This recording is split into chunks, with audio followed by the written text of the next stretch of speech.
para sa kapayapaan guys ng ating bansang Pilipinas. Kami po ay nakikiisa sa ginagawang rally ngayon ng Iglesia ni Cristo na kung saan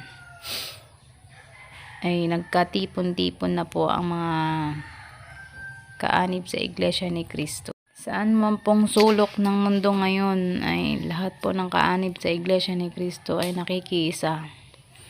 Ayan, kung mapapansin nyo guys, puno na po at nag-uumpisa na dito sa ating grandstand. Puno na ng tao. Ito po ay hindi para sa ito po ay para ang gawain pong ito ay hindi laban sa kung kanino man.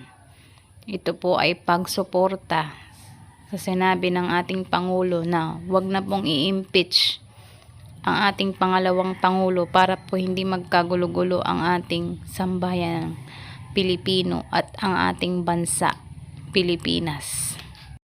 Naway hindi sa atin ito mangyari guys. Yung mga nangyayari ngayon sa ibang bansa sa Los Angeles na kung mapapansin nyo talaga ang tinutupok na ng apoy. Lahat ng building, lahat ng mga puno doon, mga bahay, buti sa atin ulan lang.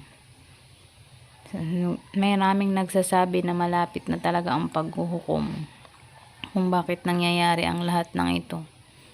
Nag-aaway ang bansa sa bansa, mga teritoryo, tapos ito naman ngayon nasusunog na. Kahit pa sabihing climate change yan, nakalagay pa rin sa Biblia guys.